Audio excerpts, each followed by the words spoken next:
Uh,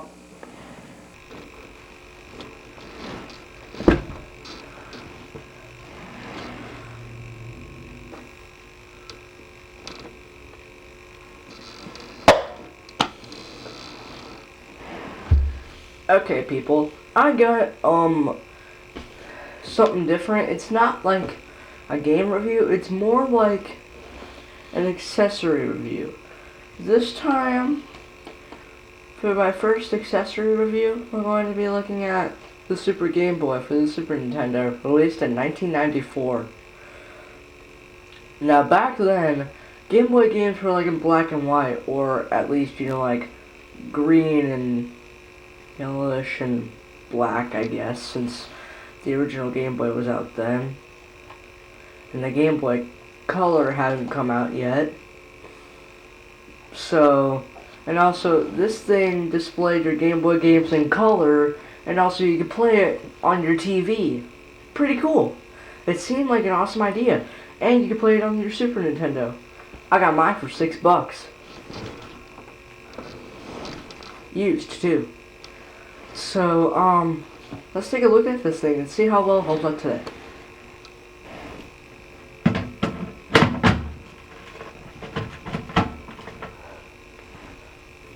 Now, for demonstration purposes, we're going to be using a classic Game Boy game. And that game is Super Mario Land.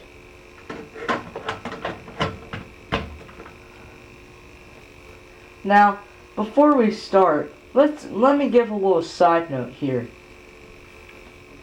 Now, I'll tell you what it can play. It can play regular Game Boy games and black cartridge Game Boy Color games fine. But here's what it can't play. It can't play Game Boy Color games. It'll even tell you if you didn't know already.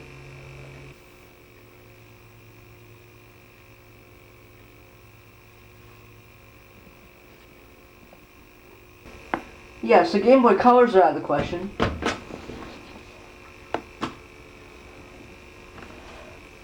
And it can't play Game Boy Advance games either. They're too small to begin with. Even if it did fit in there, it still wouldn't work.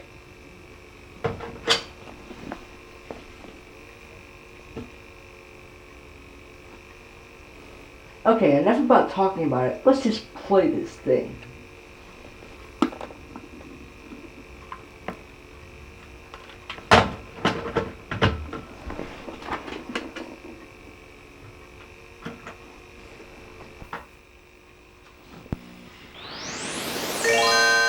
Okay, so we have the startup screen. Then you grab your Super Nintendo controller.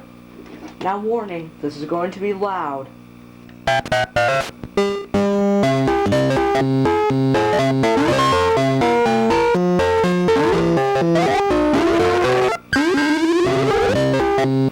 Okay, so it is actually loud. That actually is how it's supposed to sound. It's not like a screw up or anything. I know it sounds weird, but that is how you're supposed to hear it. And it's gonna be kind of hard to do this review with it being so loud and all, so I'm going to like try and like put the microphone to my mouth. Here, hang on. Okay, so just like the Game Boy, the B and A buttons do just like the regular Game Boy game does. And everything else functions the same. The X and Y buttons are not turbo, unfortunately. They just have like no function at all. But if you press both the triggers at the same time, you get this. You actually have options. Let's see what this one is. No, I didn't want to do that. Okay, so the first option is we get to choose our own little color palette. You move the cursor around with the D-pad, and you get to choose your own color palette. The default is F. Now, let's see what the color palettes are.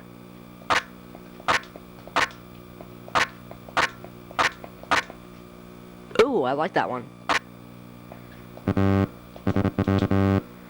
It'll tell you that you can't do that with this sound. That's the same sound it'll make if your Super Game Boy or your Game Boy cartridge is dirty, or if nothing is in there. Okay, so you click on the number to select more color palettes. This is I'm just gonna skim through this here.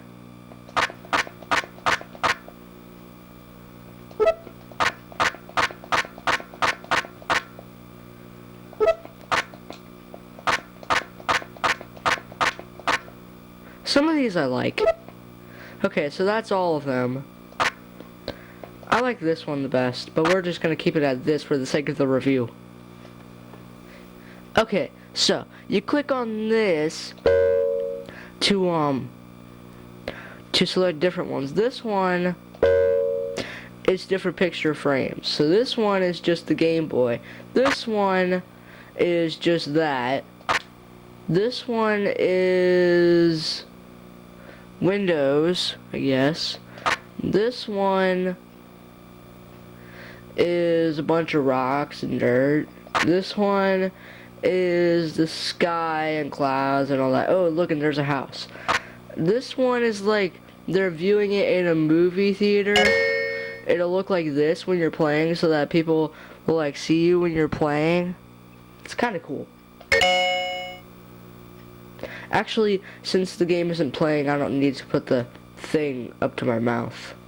Hang on, let me set it down. Okay, so this one is the movie theater. This one is just a bunch of kitty cats. Yeah.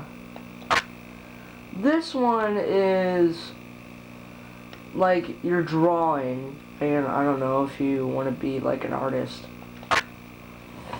This one is Crazy Stairs. I don't know the actual name. I just got that from, like Family Guy.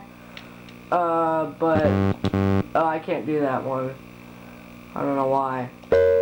Okay, so this one is... Okay, so this is just your control thingy.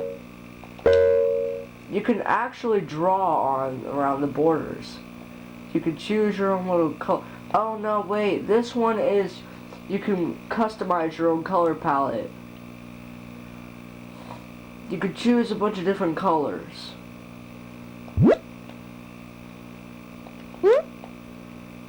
Yeah, it's like this. It's all black, and then I'm gonna do this one white. Huh, it kind of reminds me of something. Can't remember what. Then this one is yellow. No. Okay. That one reminds me of something too. This one's kind of cool. If you want to set it to the default, just hit clear. This one just takes a picture, I guess. I don't know what it's doing.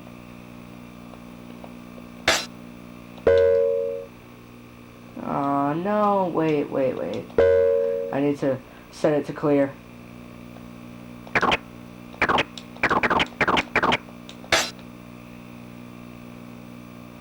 Okay, I set it to clear. This one is where you can draw. Let me do a little example here. We'll pick red.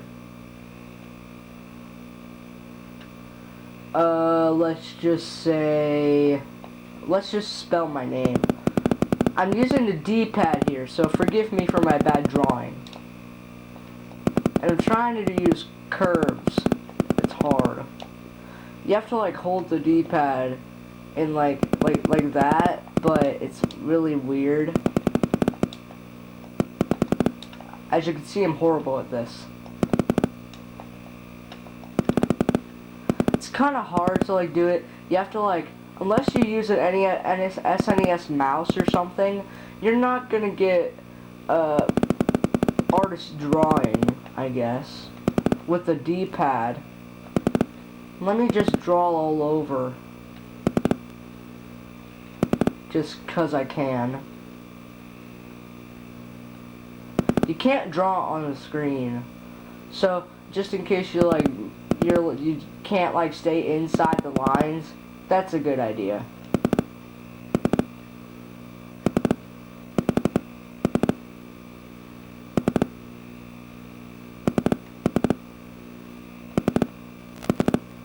And we're done with that.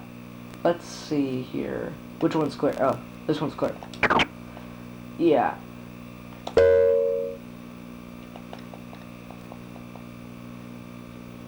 Okay, so I already told you all the capabilities and stuff.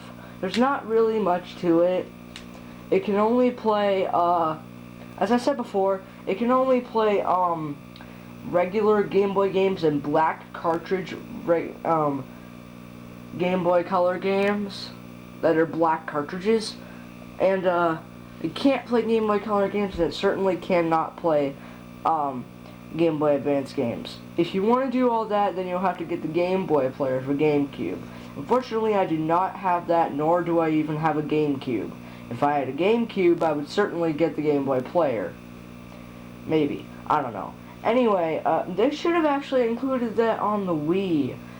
If it's GameCube compatible, if it's compatible with the GameCube, why couldn't they just put the Game Boy thingy, Game Boy, what's it called?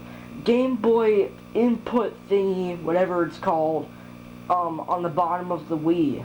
That would have been a lot of help, and that would have saved a lot of money. You wouldn't have to, like, buy a GameCube.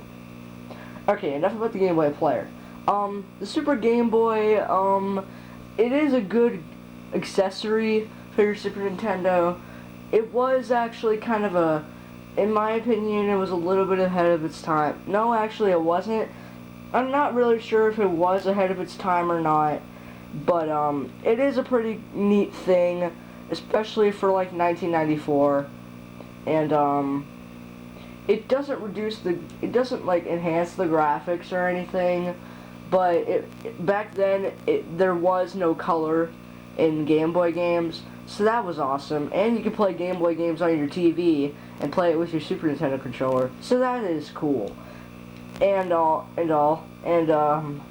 you can actually do that on the 64, but only on specific games, because some games, like Pokemon Stadium, let you play the regular Game Boy games on your TV, and Pokemon Stadium 2, they let you play the Game Boy Color Pokemon games on, the N64.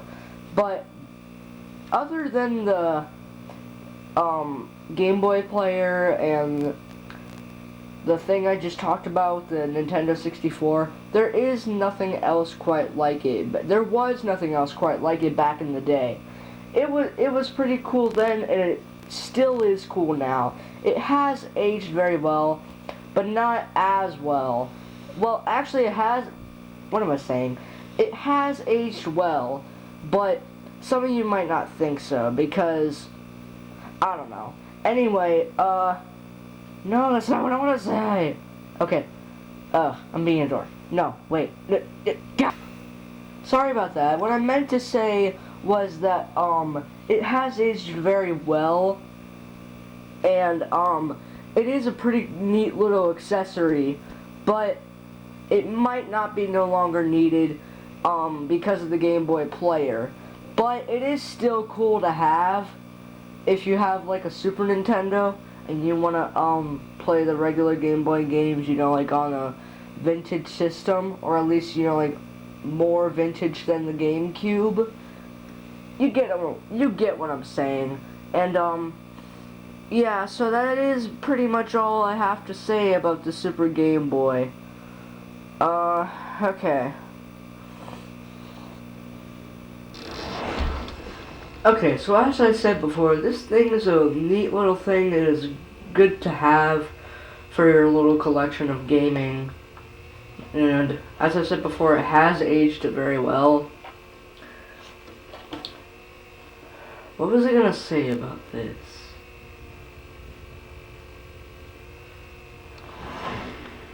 I don't remember. Okay, so now I remember what I was going to say. In some games, it has their own backgrounds.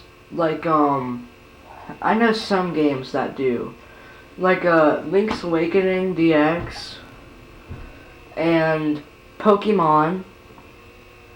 It actually, some Game Boy games have a little stamp in the corner, of, like, the Super Game Boy, because it has, some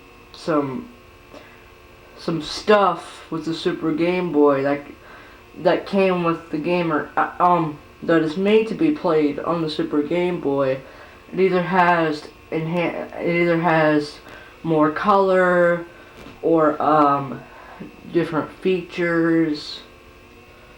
Or I'm not sure if it has different features. I don't think any game has that. Or its own backgrounds and stuff. You get where I'm getting at. So, bottom line, overall, I actually do recommend it. But if you have like something like a Game Boy player, and if it still works, and if your GameCube still works and stuff like that, it's almost no longer needed. But even if you do, I'd say still get this, because this is one awesome accessory, because you can play Game Boy games with your Super Nintendo controller and all that, and you can play it on your TV. And I already said that stuff before, so I'm going to end this review right here.